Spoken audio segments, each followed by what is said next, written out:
Hello friends, അപ്പോൾ നമുക്ക് ഇന്ന് ആര്യവർക്കിന്റെ ഫ്രീ ക്ലാസ്സിന്റെ ഇൻട്രൊഡക്ഷൻ ക്ലാസ് ആണ്. ഇൻട്രൊഡക്ഷനിൽ നമുക്ക് ആര്യവർക്കിന്റെ ഈ ഒരു ഫ്രീ ക്ലാസ്സിൽ എന്തൊക്കെ മെറ്റീരിയൽ ആണ് വേണ്ടത് എന്ന് നമുക്ക് പരിചയപ്പെടാം. ഓക്കെ, അതിന് മുന്നേ എംബ്രോയിഡറി വർക്കിനേക്കാളും വ്യത്യസ്തമായിട്ടാണ് നമ്മൾ ആര്യവർക്ക് ചെയ്യുക. അതായത് ഒരു പെണ്ണ് പോലത്തെ ഈ നീഡിലാണ്. ആ ഒരു നീഡിലോട് ഇങ്ങനെ കുത്തി എടുത്തിട്ടാണ് അടിയിൽ നിന്ന് ത്രെഡ് വലിച്ച് കുത്തി ത്രെഡ് എടുക്കുക ചെയ്യുക. ഓക്കെ, അങ്ങനെയാണ് ചെയ്യുക.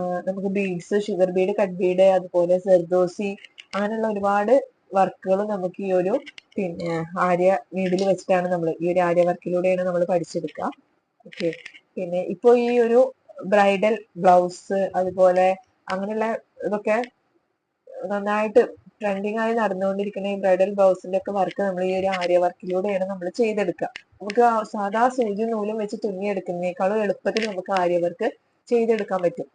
ഫസ്റ്റിൽ ചെയ്യുമ്പോൾ നമുക്ക് കുറച്ചൊരു പ്രയാസം ഉണ്ടായിരിക്കും, എങ്കിലും നമുക്ക് നന്നായിട്ട് ചെയ്യാൻ പറ്റും. അതൊന്ന് 2-3 ദിവസം ഒന്ന് പ്രാക്ടീസ് ചെയ്താൽ നമുക്ക് അടിപൊളിയായിട്ട് എന്ത് ചെയ്യാൻ പറ്റും, നന്നായിട്ട് വർക്ക് ചെയ്യാൻ പറ്റും. ഓക്കെ, അപ്പൊ നമുക്ക് എന്തൊക്കെ മെറ്റീരിയൽ ആണ് ആര്യവർക്കിന് വേണ്ടത് എന്ന് നോക്കാം. ഇതാണ് സാരി ത്രെഡ്. ഓക്കെ, ഈ സാരി ത്രെഡ് മാത്രം വെച്ചിട്ടല്ല നമ്മൾ ആര്യവർക്ക് ചെയ്യുക. നമ്മുടെ സാധാ മെഷീൻ ത്രെഡ്, സിൽക്ക് ത്രെഡ്, അതുപോലെ ടാങ്കീസ്, അതായത് കങ്കൂസ് നൂല് എന്നും പറയും, അതൊക്കെ വെച്ചിട്ട് നമുക്ക് ആര്യവർക്ക് ചെയ്തെടുക്കാൻ പറ്റും. അപ്പോ ഇതാണ് സാരി ത്രെഡ്. ഓക്കെ, ഇത് എല്ലാ കളറിലും നമുക്ക് അവൈലബിൾ ആണ്. അപ്പൊ ഇത് വെച്ചിട്ടാണ് നമ്മൾ ക്ലാസ് പഠിപ്പിക്കുന്നത്. ഓക്കെ, പിന്നെ നമുക്ക് വേണ്ടത് ഷുഗർ ബീഡാണ്. നമ്മൾ ഈ ഒരു ഫ്രീ ക്ലാസ്സിൽ വരുന്നത് ഷുഗർ ബീഡിന്റെ സീക്വൻസിന്റെ വർക്കാണ്. നമുക്ക് 4 ക്ലാസ് ആണ് ഫ്രീ ക്ലാസ്സിൽ ഉണ്ടായിരിക്കുക. അപ്പൊ അതില് 2 ക്ലാസ്, ഒന്ന് സീക്വൻസ് വർക്കും അതുപോലെ ഒന്ന് ഷുഗർ ബീഡിന്റെ വർക്കും ആയിരിക്കും ഉണ്ടാവുക കേട്ടോ. ഷുഗർ ബീഡ് എന്ന് പറയുന്നത് വളരെ ചെറുത് തന്നെയാണ്, ഹോളുള്ള ചെറിയ ബീഡിനെയാണ് ഷുഗർ ബീഡ് എന്ന് പറയുന്നത്. ഈ ഷുഗർ ബീഡിന്റെ പല സൈസിലും വരുന്നുണ്ട്. അപ്പോൾ ഇതുപോലെ ചെറിയ ബീഡ് തന്നെ നോക്കി വാങ്ങണേ. ഇതാണ് ഷുഗർ ബീഡ്. ഓക്കെ, സീക്വൻസ് ചെറുതും വലുതും വരുന്നുണ്ട്. നിങ്ങൾക്ക് ഏത് ടൈപ്പാണോ നിങ്ങൾക്ക് വർക്ക് ചെയ്യാൻ വേണ്ടത് ആ ഒരു രീതിക്ക് വാങ്ങാം കേട്ടോ. പിന്നെ നമുക്ക് വേണ്ടത് നീഡിലാണ്. നീഡിൽ നമ്മൾ ഈ ഒരു ഫ്ലാറ്റ് ആയിട്ടുള്ള, ഈ ഒരു സൈഡ് ഫ്ലാറ്റ് ആയിട്ടുള്ള നീഡിലിനെ നമ്മൾ തുലിപ്പ് നീഡിൽ എന്നാണ് പറയാ. അതല്ലാതെ റൗണ്ട് ആയിട്ട് വരുന്നതിനെ അയൺ നീഡിൽ എന്നാണ് പറയാ. ഓക്കെ, നീഡിലിന്റെ പല ടൈപ്പ് ഉണ്ട്. അതാണ് ഇത് തുലിപ്പ് നീഡിലും ഇത് അയൺ നീഡിലാണ്. അയൺ നീഡിൽ നമ്പർ ഉണ്ടായിരിക്കില്ല, തുലിപ്പ് നീഡിന് നമ്പർ ഉണ്ടായിരിക്കും. അതിന് നമ്മൾ യൂസ് ചെയ്യുന്ന നീഡിൽ 14.05 ആണ്. ഓക്കെ, പിന്നെ ഇത് രണ്ടും നമ്മൾ കൂടുതൽ ഷുഗർ ബീഡും ഒക്കെ ഇട്ടിട്ട് ചെയ്യാൻ വേണ്ടിയിട്ടുള്ള ഒരു നീഡിലാണിത്. ആര്യവർക്കിൽ തന്നെ ഒരുപാട് കട്ട് ബീഡ്, ഷുഗർ ബീഡ് ഒക്കെ ഇട്ടിട്ട് ചെയ്യാൻ പറ്റിയ നീഡിലാണ്.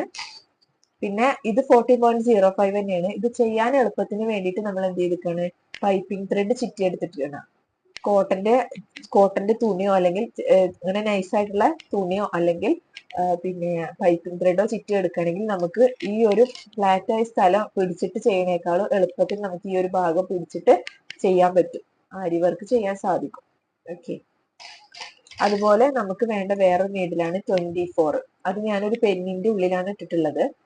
ഈ ഒരു 24ഉം 14.05ഉം തമ്മിലുള്ള വ്യത്യാസം എന്ന് പറഞ്ഞാൽ, ഇത് കുറച്ച് ഈ ഒരു ഭാഗം, ഈ ഒരു നീഡിന്റെ ഈ ഒരു മുനയുടെ ഭാഗം തിക്കായിരിക്കും, ഇത് വളരെ തിന്നായിരിക്കും.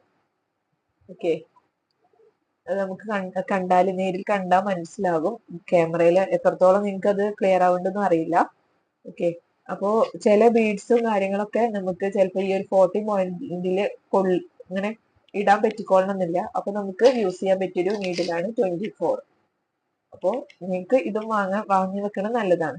പിന്നെ ഇതുപോലെ പൈപ്പിംഗ് ത്രെഡ് ചുറ്റിയണം എന്ന് ഒരു നിർബന്ധമില്ല. ഇതുപോലെ പെന്നിന്റെ ഉള്ളിലിട്ടാലും നമുക്ക് സുഖമായിട്ട് ചെയ്യാൻ പറ്റും, പിടിച്ചിട്ട് സുഖമായിട്ട് വർക്ക് ചെയ്യാൻ സാധിക്കും. ഓക്കെ, പിന്നെ നമുക്ക് വേണ്ടത് റിംഗ് ആണ്. ഇതാണ് റിംഗ്. ഇത് 6 ഇഞ്ചിന്റെ റിംഗ് ആണ്. പല ഇഞ്ചിലും അവൈലബിൾ ആണ്. 6, 7, 8, 9 ഒക്കെ കിട്ടും. അപ്പോൾ നിങ്ങൾക്ക് ഏതാണോ കിട്ടുന്നത് ആ ഒരു രീതിക്കുള്ള റിംഗ് വാങ്ങാം. 6 or 7 നിങ്ങൾക്ക് അത് ക്ലിയർ ആവുന്നുണ്ടെന്നും അറിയില്ല. ഓക്കെ, അപ്പോ ചില ബീഡ്സും കാര്യങ്ങളൊക്കെ നമുക്ക് ചിലപ്പോൾ ഈ ഒരു 40 ഇങ്ങനെ ഇടാൻ പറ്റിക്കോളണമെന്നില്ല. അപ്പൊ നമുക്ക് യൂസ് ചെയ്യാൻ പറ്റിയൊരു നീഡിലാണ് 24. അപ്പോൾ നിങ്ങൾക്ക് ഇതും വാങ്ങി വെക്കണം, നല്ലതാണ്. പിന്നെ ഇതുപോലെ പൈപ്പിംഗ് ത്രെഡ് ചുറ്റിയണം എന്ന് ഒരു നിർബന്ധമില്ല. ഇതുപോലെ പെന്നിന്റെ ഉള്ളിലിട്ടാലും നമുക്ക് സുഖമായിട്ട് ചെയ്യാൻ പറ്റും, പിടിച്ചിട്ട് സുഖമായിട്ട് വർക്ക് ചെയ്യാൻ സാധിക്കും. ഓക്കെ, പിന്നെ നമുക്ക് വേണ്ടത് റിംഗ് ആണ്. ഇതാണ് റിംഗ്. ഇത് 6 ഇഞ്ചിന്റെ റിംഗ് ആണ്. പല ഇഞ്ചിലും അവൈലബിൾ ആണ്. 6, 7, 8, 9 ഒക്കെ കിട്ടും. അപ്പോൾ നിങ്ങൾക്ക് ഏതാണോ കിട്ടുന്നത് ആ ഒരു രീതിക്കുള്ള റിംഗ് വാങ്ങാം. 6ഓ 7ഓ വാങ്ങാണ് നല്ലത്. പിന്നെ 8 ഒക്കെ ആകുമ്പോൾ ഒന്നും കൂടി വലുതായിരിക്കും വട്ടം. ഓക്കെ. പിന്നെ നമുക്ക് വേണ്ടത് പോപ്ലിംഗ് ക്ലോത്ത് ആണ്. പോപ്ലിംഗ് ക്ലോത്ത് എന്നാണ് പറയാ. ഇത് പിന്നെ കനം കുറഞ്ഞിട്ടുള്ള ടൈപ്പും ഉണ്ട്, കനം കൂടിയ ടൈപ്പും ഉണ്ട്. അപ്പൊ ഇത് ഇന്ത്യക്ക് ഇപ്പൊ ഉള്ള ഈ ഒരു വൈറ്റ് കനം കുറഞ്ഞ ടൈപ്പാണ്. ഇതെന്ന് പറയുന്നത് ഒരു ബ്ലാക്ക് ഉണ്ട്, അതെന്ന് പറയുന്നത് കുറച്ച് കട്ടിയുണ്ട്. അപ്പൊ നിങ്ങൾ വാങ്ങുമ്പോൾ കട്ടിയുള്ള പോപ്ലിംഗ് ക്ലോത്ത് വാങ്ങാം കേട്ടോ. കട്ടിയുള്ളത് തന്നെ വാങ്ങണേ. പിന്നെ നമുക്ക് എങ്ങനെയാണ് റിങ്ങിൽ ക്ലോത്ത് ഇടാന്നും കൂടി നോക്കാം. കാരണം ഒരുപാട് പേര് നല്ലോണം ഒന്നും ഇതിനെപ്പറ്റി അറിയാത്തവരുണ്ടായിരിക്കും. അപ്പൊ നമുക്ക് റിങ്ങിൽ ക്ലോത്ത് ഇട്ടിട്ട് തന്നെ നമുക്ക് ആര്യ വർക്ക് ചെയ്യാൻ സാധിക്കുള്ളൂ. നമ്മൾ എംബ്രോയിഡറി വർക്ക് ഒക്കെ ആകുമ്പോൾ നമുക്ക് ഇതുപോലെ ക്ലോത്ത് ഇങ്ങനെ പിടിച്ചിട്ട് നമുക്ക് വർക്ക് ചെയ്യാൻ പറ്റും. ഇതുപോലെ ഇങ്ങനെ പിടിച്ച് അടിയിൽ നിന്ന് സൂചി കുത്തിയെടുത്തിട്ട് ചെയ്യാൻ പറ്റും. എന്നാൽ നമുക്ക് ആര്യ വർക്കില് പിന്നെ അങ്ങനെ ഇങ്ങനെ പിടിച്ചുകൊണ്ട് ചെയ്യാൻ സാധിക്കില്ല. നമുക്ക് റിങ്ങില് ഇട്ട് സ്റ്റാൻഡുമേലോ റിങ്ങുമേലോ ഒക്കെ ഇട്ടിട്ട് തന്നെ ആര്യ വർക്ക് ചെയ്യണം. ഓക്കെ. എന്നാൽ തന്നെ നമുക്കത് നല്ല നീറ്റായിട്ട് ചെയ്യാൻ പറ്റുള്ളൂ. അപ്പോൾ ഞാൻ ഈ റിങ്ങിന്റെ ഉള്ളിലത്തെ ഭാഗം എടുത്ത് മാറ്റിയിട്ടുണ്ട്. അതിനുശേഷം നമ്മൾ ഈ ഒരു ക്ലോത്ത്, ഈ ക്ലോത്തിന്റെ വലിപ്പം എന്ന് പറയുന്നത്, നമ്മളിപ്പോ ഈ ഒരു റിങ്, ഇതിപ്പോ ഞാൻ പറഞ്ഞല്ലോ 6 ഇഞ്ചിന്റെ റിങ് ആണ്. ഈ ഒരു 6 ഇഞ്ചിന്റെ റിങ് ഇതുപോലെ വെച്ചാൽ ഈ ഒരു 4 സൈഡിലേക്കും തുമ്പുണ്ട്. ഓക്കെ. 4 സൈഡിലേക്കും ഒരു 1/2 ഇഞ്ചോ 1 ഇഞ്ചോ തുമ്പ് വിട്ടിട്ട് വേണം നിങ്ങൾ കട്ട് ചെയ്തെടുക്കാൻ.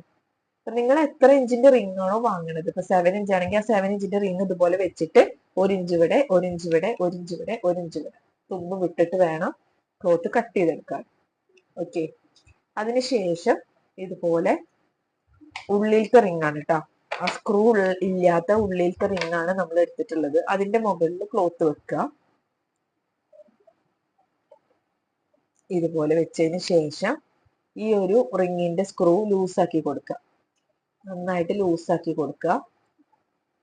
ലൂസാക്കി കൊടുത്തതിന് ശേഷം ഇതിന്റെ മുകളിൽ വെച്ചിട്ട് ഒന്ന് പ്രസ് ചെയ്ത് കൊടുക്കുക.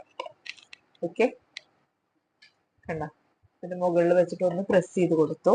ഇപ്പൊ ഈ തുണി കണ്ട വളരെ ലൂസായിട്ടാണ് നിൽക്കുന്നത്. അപ്പൊ നമ്മള് ജസ്റ്റ് ഈ ഒരു സൈഡിൽ നമ്മൾ തുമ്പ് ഇട്ടിട്ടുണ്ടല്ലോ, ഈ ഒരു തുമ്പ് നമ്മൾ ആദ്യം നന്നായിട്ട് പിടിച്ച് വലിച്ചു കൊടുക്കുക സൈഡിലേക്ക്. ഈ സൈഡിലത്തെ തുമ്പുകളൊക്കെ ഇതുപോലെ പിടിച്ച് വലിച്ചു കൊടുക്കണം.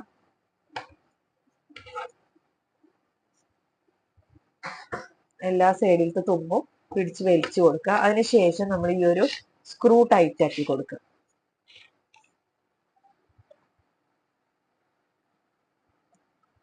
ഓക്കെ. സ്ക്രൂ നന്നായിട്ട് ടൈറ്റ് ആക്കി കൊടുക്കുക. ഈ ടൈറ്റ് ആക്കിയതിന് ശേഷം നിങ്ങൾ എല്ലാ സൈഡും ഒന്നുകൂടി വലിച്ചു കൊടുക്കണം, നന്നായിരിക്കും. ഒന്നുകൂടി ടൈറ്റ് ആയി എന്ന് ഉറപ്പ് വരുത്താൻ. ഓക്കെ. അതുപോലെ ഇപ്പൊ നേരത്തേനേക്കാളും കണ്ടോ, നമ്മളിങ്ങനെ തൊടുമ്പോ താഴ്ന്നു പോകുന്നില്ല, കുറച്ചൊരു സ്ട്രോങ് ആയിട്ട് നിൽക്കുന്നുണ്ട്. അപ്പൊ അത് അത്യാവശ്യം ടൈറ്റ് ആയിട്ടുണ്ട്. ഇനി ടൈറ്റ് ആയിട്ടില്ല എന്നുണ്ടെങ്കിൽ ഇതുപോലെ സ്ക്രൂ ടൈറ്റ് ആക്കി കൊടുക്കുക. അതിനുശേഷം ഒന്നുകൂടി സൈഡിൽ ചെറുതായിട്ട് ഒന്നുകൂടി വലിച്ചു കൊടുക്കുക. തുണി കീറാതെ ശ്രദ്ധിക്കണം. ഓക്കെ. അപ്പൊ ഇത് നന്നായിട്ട് ടൈറ്റ് ആയിട്ടുണ്ട്. ഓക്കെ. ഇങ്ങനെയാണ് റിങ്ങില് ക്ലോത്ത് ഇടുക കേട്ടോ. അപ്പോ നമുക്ക് മെറ്റീരിയൽസ് ഒക്കെ ഇപ്പൊ മനസ്സിലായെന്ന് വിചാരിക്കണം. മെറ്റീരിയൽസിൽ തന്നെ എന്തെങ്കിലും ഡൗട്ട് ഒക്കെ ഉണ്ടെങ്കിൽ നിങ്ങൾക്ക് ചോദിക്കാം കേട്ടോ. ഓക്കെ. Thank you.